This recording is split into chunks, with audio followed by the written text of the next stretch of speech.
In just 3 years, 2 Boeing 737s have crashed in the United States with no survivors. Site United 585. In both cases, the planes were moments from landing. Flight attendants, please prepare for landing. And in both cases, the planes were under full power, but the pilots were unable to control their jets.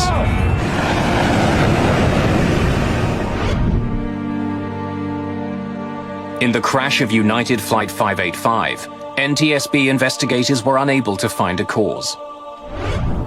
Now they're searching for clues into the second crash, US Air Flight 427. As the investigator in charge, I never allowed myself to think this investigation could go undetermined. We kept on pushing and kept on researching. As long as we had things to research, we kept on going. To find their killer, the NTSB can't afford to rule anything out.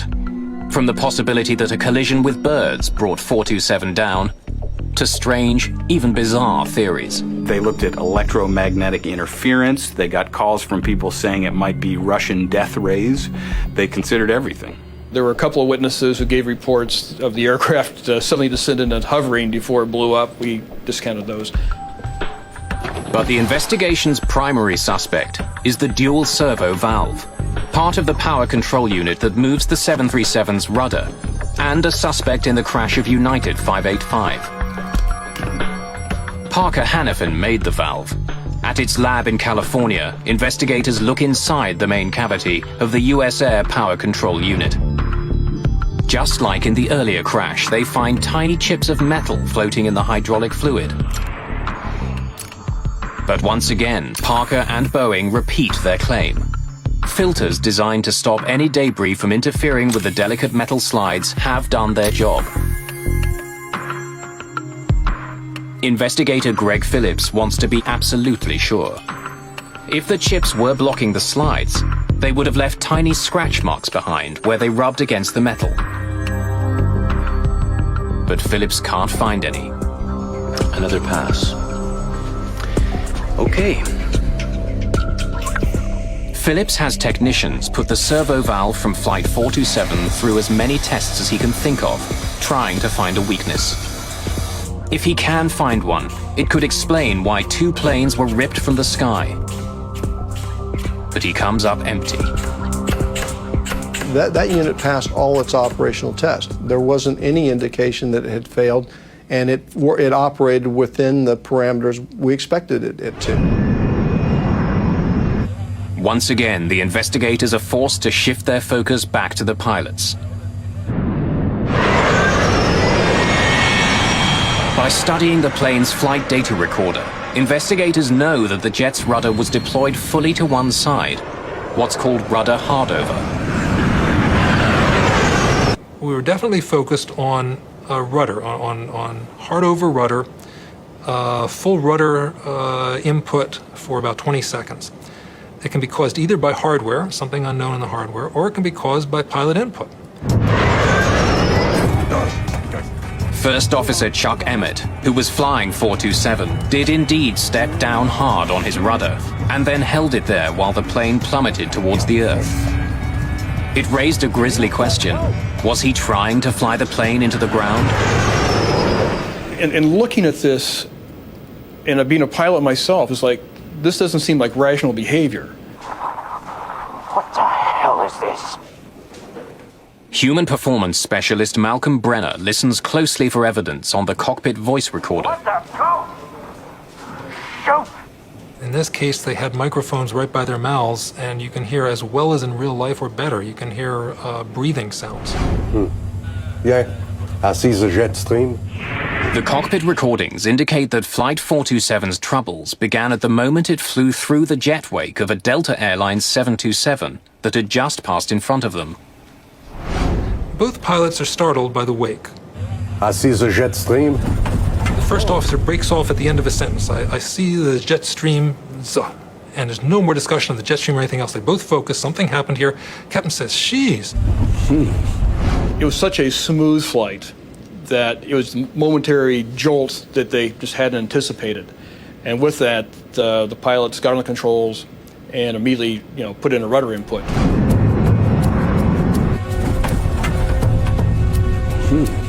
The cockpit recorder even records the thumping sound of the jet stream turbulence as 427 flies through it. As Flight 427 encounters the turbulence, Brenner hears something unusual.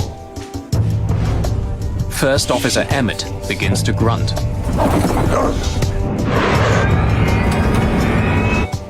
The grunting is unusual. The controls are designed so that pilots don't need to grunt. They're specially designed around human capabilities. So to have someone grunting is typically a sign of an emergency.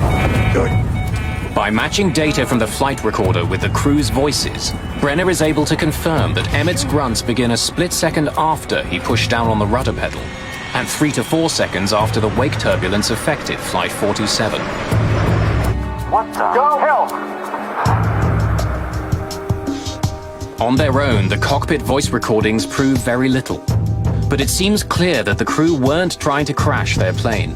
Something happened which took them by surprise. They reacted as quickly as they could, but nothing they did seemed to help. What the hell is this? It's been almost 2 years since the crash of Flight 427, and the investigation has stalled. Now 2 737s have gone down in startlingly similar ways, and investigators still don't know why. We were all frustrated as months wore into years. What were we missing? It definitely took a toll in their personal lives. They worked incredibly long hours. They never stopped thinking about it. We were going up against an aircraft that had an incredible safety history. It was really everything you could see for 30 years. This has been a great airplane. We were trying to prove that there was something wrong with the straight-A student.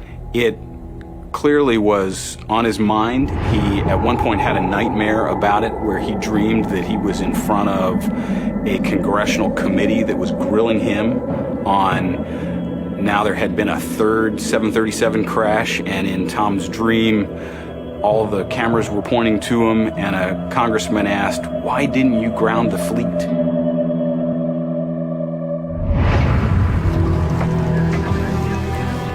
Unsure of where to look next, and with the trail of evidence getting colder, investigators need a break in the case, and fast. East Wing 517, you're clear for landing.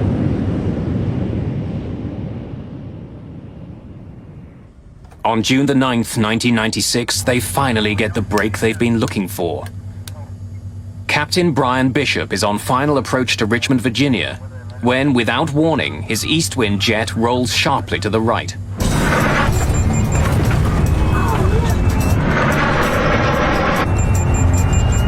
We didn't know to what extent, but we knew we had a problem with the rudder. I turned the yoke the opposite direction and stood on the opposite rudder pedal. The pedal didn't move for me. For over 30 seconds, the 737 flies in a precarious right bank as Bishop fights to keep it from rolling over. Then suddenly, the unknown forces holding the jet let go, snapping the wings back to horizontal. In a matter of seconds, it released itself and went back to normal. We had started the checklist. Almost before I could finish the sentence, all of a sudden there was just a wham.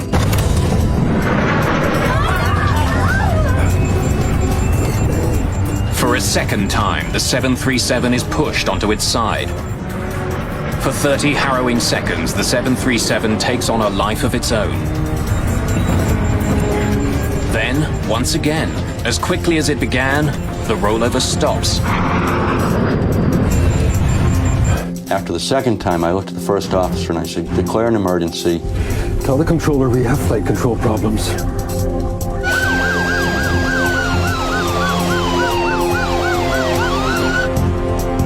As they slow down to land, the risks increase.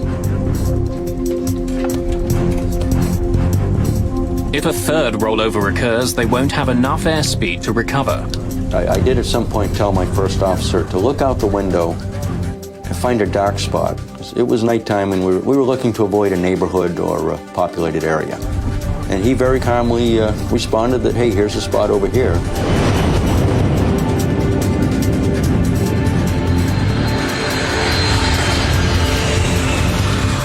But there is no third rollover. Bishop brings Flight 517 in high and fast and lands safely. Taxiing in is when I realized my legs were shaking. We got the aircraft to the gate, and I did pick up the PA to make an announcement to try to explain what had just happened to these people. And on picking up their microphone, I realized there was nothing I could say to make this any better. And probably for the first time in a long time, I was at a loss of words. So I simply put the microphone down and let it go at that. But Bishop won't remain speechless for long. By the next day, the investigation team has arrived in Richmond. Flight data recorded it was undamaged, an airplane undamaged. We launched to the scene. The airplane literally didn't move, stayed at its location in the airport till we got down there. There were a lot of FAA, a lot of NTSB, and they all wanted to talk to us very badly. It gave the NTSB a tremendous break because suddenly they had a 737 that had had a rudder incident that was intact, and they had a pilot who was alive and who could talk about it.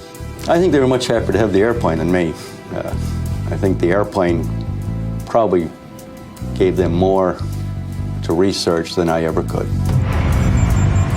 NTSB investigators quickly determined that what happened on board Eastwind Flight 517 is alarmingly similar to events on Flights 427 and 585. If they can discover why Bishop's 737 rolled over, they may be able to crack two mysterious and fatal accidents. And when we said, well, what happened? They said, there was something wrong with the rudder pedal. The pedal wouldn't go down. I was standing on the rudder pedal and I couldn't get it to go down. My God. With Bishop's first-person testimony, investigators immediately zero in on Eastwind's rudder controls. The power control unit is removed, inspected, and then tested again and again. To the frustration of everyone, the unit performs perfectly. We tested that aircraft as is. It was intact. We went through it completely. We did flight tests with it, and it passed all tests. After a 5-year hunt for clues, a third mysterious rudder event on a 737, and a live pilot as a witness, Tom Houter still lacks the evidence he needs to crack his case. He decides to push his chief suspect, Flight 427's rudder controls, a little harder.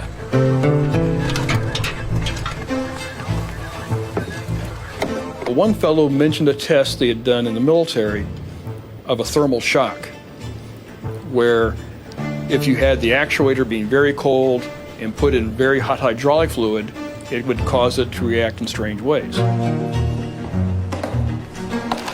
So we put together a thermal shock test, and this test was extreme to say the least.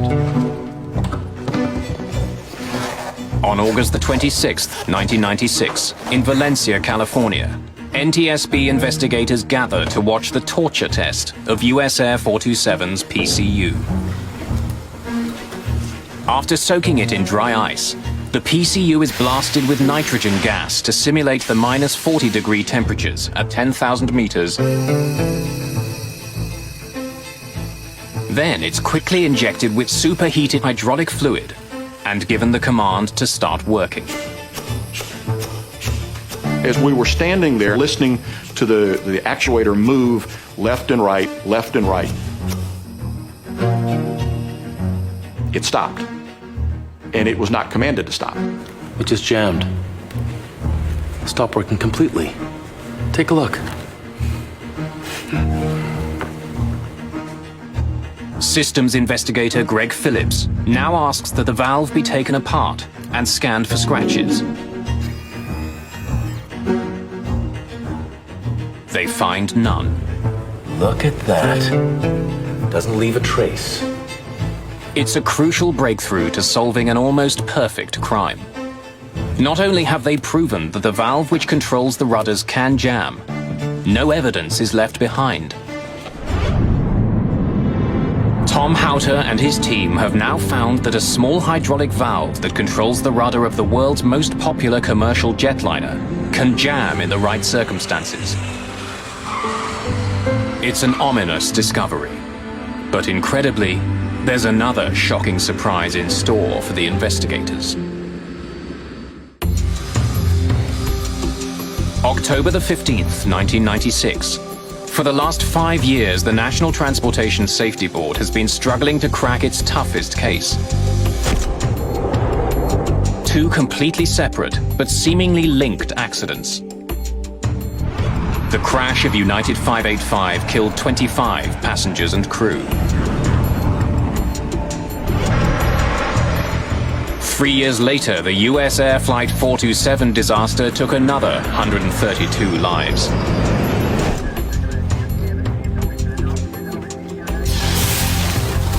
Now, after examining hundreds of clues, investigators have made a surprising discovery. A new test has revealed that under the right circumstances, the hydraulic valve that moves the 737's rudder can jam. It just jammed. But the surprises aren't over.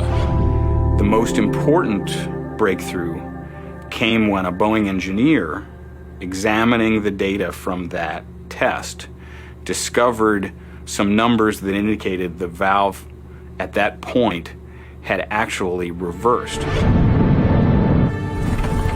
Whoa. It's a stunning revelation. Not only can the servo valve jam, but it can then function in reverse. It means that any time a pilot tries to correct a rollover by pushing on the rudder might turn in the opposite direction, causing a fatal accident. And the reversal is like driving your car. You turn to the right, it goes left. You're not going to figure out this failure mode until you go off the road. And in these cases, that's the pilots were faced with, something so unusual that they didn't understand what was happening. What the hell is this? They had evidence now that the valve was unique, that the valve not only could jam, but would reverse. 427, emergency! That would explain why the first officer, Chuck Emmett, would keep his foot on the rudder pedal, because he's thinking, why isn't the plane going right? And he's feeling the plane go to the left. To the very end, Chuck Emmett pushes hard, hoping his rudder will help him pull out of his deadly spiral. Tragically, he has no way of knowing that he's steering the aircraft straight into the ground. Ever driven to Colorado Springs and not gotten sick?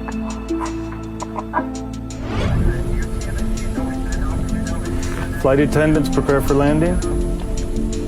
Satisfied that they've determined the cause of the crash of US Air 427, the NTSB turns its attention to the unsolved case of United 585. Another pin-out game. Going back to Colorado Springs, you could follow a progression of what the captain was doing. He's close to the ground, and suddenly, under rudder reversal, he puts in a little bit of pedal. The pedal violently pushes his leg back. Oh, God! Slip! 15 flap! 15! Rudder reversal certainly fits what I know about this crew and how it fits. We were able to show the failure mode. It matched the flight data recorder from each aircraft. It fit like a glove.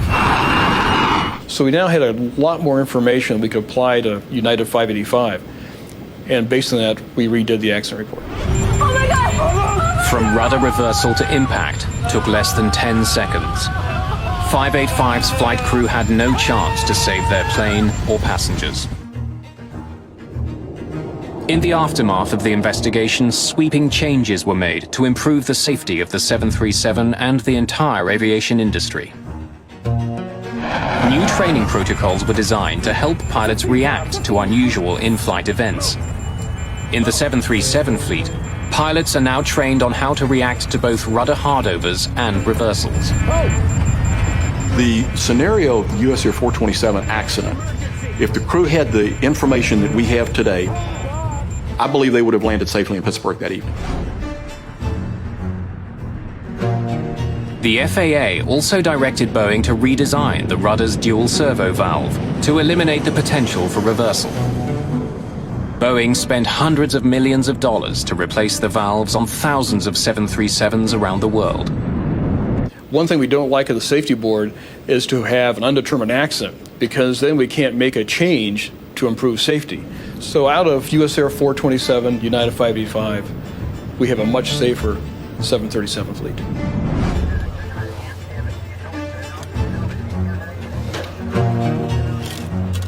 It took NTSB tin kickers 10 years to solve the mysterious crashes of flights 585 and 427, the longest investigation in aviation history.